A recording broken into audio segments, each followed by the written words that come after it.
Olá, bom dia. Bom dia! Sexta-feira, 14 de setembro. Acompanhe as notícias desta edição do Jornal Visual. Oportunidade. O setor de segurança privada deve criar 300 mil vagas de trabalho no país. Cultura. Os nomes de grandes brasileiros estão agora no livro de aço. E ainda as notícias do mundo. O Jornal Visual começa agora. O único em rede nacional que você assiste em Libras.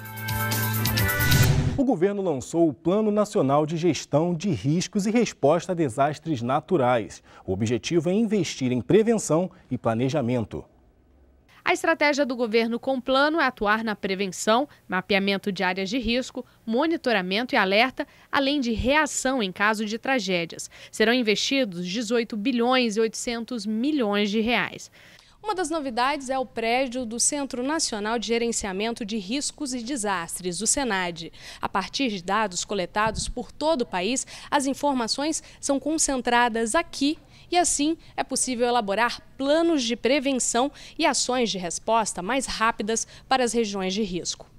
Hoje, 821 municípios mais vulneráveis a enchentes, deslizamentos e seca são monitorados. Mas o ministro da Integração Nacional reconhece que os resultados do plano não serão imediatos. Segundo ele, o mais importante é o que as medidas representam.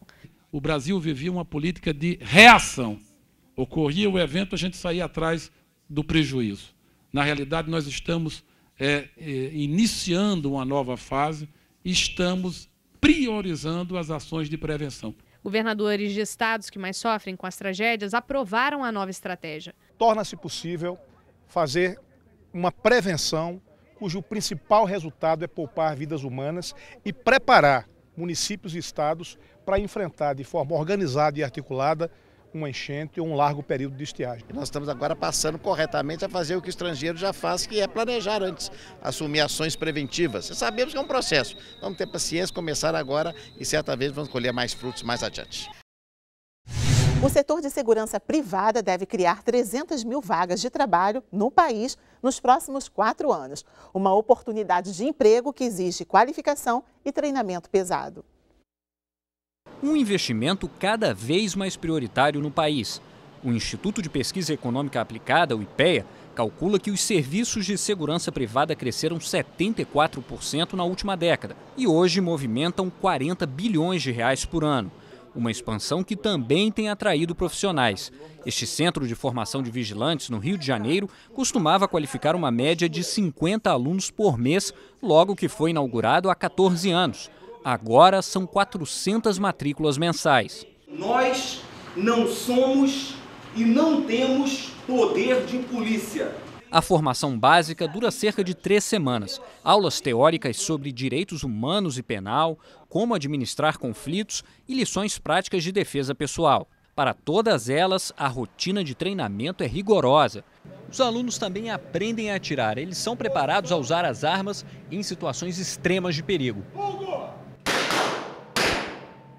O vigilante tem direito à posse de arma expedida pela Polícia Federal apenas para o período que estiver em serviço, um recurso que os futuros seguranças precisam dominar. O mais desafiador é o fato de você estar dando a sua vida por alguém que você não conhece, né? Mas é o fato mesmo de gostar da profissão, até porque somos preparados aqui para administrar conflitos e problemas, nunca criá-los. Com os grandes eventos internacionais que se aproximam, como a Copa do Mundo, a estimativa é de que vão ser necessários cerca de 300 mil vigilantes em todo o país. Mas para aproveitar essas oportunidades, não basta acertar a mira. A língua também precisa estar afiada. Os idiomas é que, com certeza, toda essa mão de obra envolvida vai ter que conviver e trocar informações, né? O inglês o básico, o espanhol básico. O mercado da aviação no Brasil cresceu muito na última década, mas os preços das passagens ainda estão longe do alcance de muita gente. Noêmia veio do Piauí para Brasília acompanhar a posse do filho, aprovado no concurso da Polícia Rodoviária Federal. Ela só conseguiu trazer toda a família porque comprou as passagens com 2 meses de antecedência e pagou R$ 2.400. A gente pegou uma promoção. No normal, a passagem está muito cara, não dá para a gente vir não. Aloísio veio de Rondônia para o velório da mãe. Não teve tempo para planejar a viagem. Pagou caro e quase não encontrou lugar no voo. Vai muito da oferta, né? E programar. a gente consegue. O preço das passagens e a falta de opções de linhas são reclamações constantes de quem usa o transporte aéreo no Brasil, principalmente na região norte e nordeste. Um exemplo é quem precisa ir para Macapá. O voo com menor duração demora 3 horas e 45 minutos.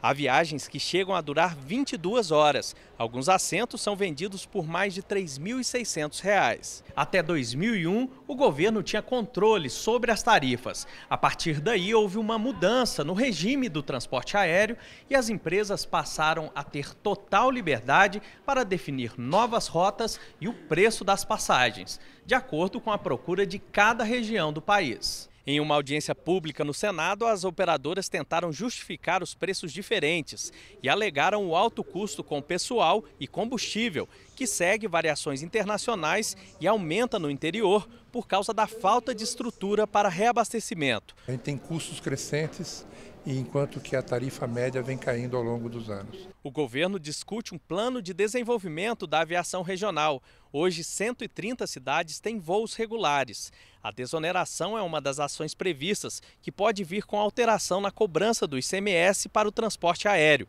medida que aguarda a sanção da presidenta Dilma Rousseff e que pode reduzir 340 milhões de reais no custo operacional das empresas. Veja agora as notícias do mundo.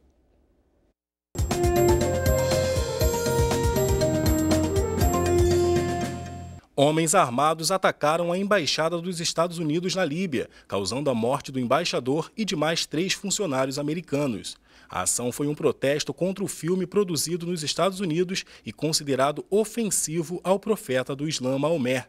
Houve troca de tiros com policiais e seguranças e parte da missão diplomática foi incendiada. O embaixador Christopher Stevens foi morto quando tentava deixar o prédio.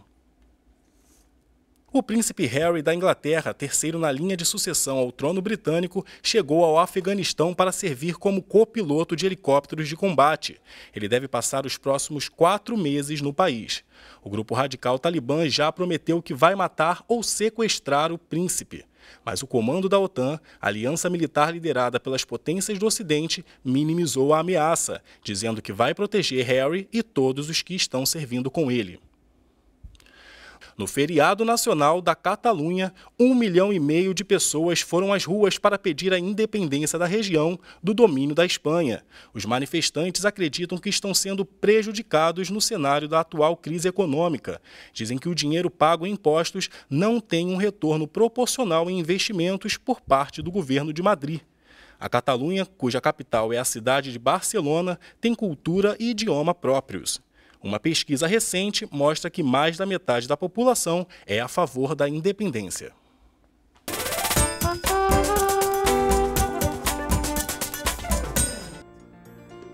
Melancia, caju, melão, graviola. Os nomes de grandes brasileiros que marcaram a história do país estão agora no livro de aço, Jonathan. São heróis da pátria como Anita Garibaldi, Chico Mendes e Padre Roberto Landel de Moura. Os homenageados foram representados por atores vestidos a caráter. O livro dos Heróis da Pátria ganhou mais 20 assinaturas, entre elas de 2 mulheres. Ana Maria de Jesus Ribeiro, conhecida como Anita Garibaldi, que lutou por justiça e cidadania no Brasil, na América do Sul e na Itália, e Ana Justina Ferreira Neri, que trabalhou como enfermeira voluntária na Guerra do Paraguai. Entre os homens, os destaques são o padre Roberto Landel de Moura, pioneiro no mundo na transmissão da voz humana sem fios, e Francisco Alves Mendes Filho, conhecido como Chico Mendes, líder sindical e símbolo ambiental. Estou bastante emocionado. Hoje é um dia de reconhecimento de lutas, né? A luta dos seringueiros, a luta dos ribeirinhos, a luta dos indígenas, enfim, de toda a aliança dos povos da floresta. Os soldados da borracha também foram homenageados. Durante a Segunda Guerra Mundial, esses seringueiros trabalharam na produção da borracha na Amazônia, com a falsa promessa de que voltariam para a terra de origem com riquezas, mas foram abandonados. O livro traz ainda a assinatura dos líderes da Revolta de Búzios, movimento que lutou pela liberdade em Salvador. Tem uma honra muito especial a inclusão dos heróis da Revolta dos Búzios, João de Deus, Lucas Dantas, Manuel Faustino, Luiz Gonzaga. São os primeiros heróis da Bahia inscritos no livro da Pátria como heróis nacionais. São uma luta antiga e eles simbolizam a luta por igualdade. Então é um momento de honra, de reconhecimento e de que o país se encontra com o seu povo. Os heróis e heroínas da pátria precisam ter o nome aprovado pelo Congresso Nacional. E isso só pode acontecer 50 anos depois da morte do homenageado. No livro de Aço, é possível conhecer a vida de cada um deles e também um pouco sobre a história do Brasil. José Martí, um poeta cubano, disse que povo que não tem passado não tem futuro. Então é necessário que o Panteão seja um instrumento, seja um espaço em que os estudantes e toda a população conheça o seu passado, conheça a sua história. Ou seja, os heróis simbolizam a caminhada para a formação da identidade do povo brasileiro. O livro de Aço está disponível para consulta no Memorial Panteão dos Heróis e Heroínas da Pátria Tancredo Neves, na Praça dos Três Poderes, em Brasília. O Jornal Visual está terminando. Obrigada pela companhia. Bom dia para você. Bom dia e um ótimo fim de semana.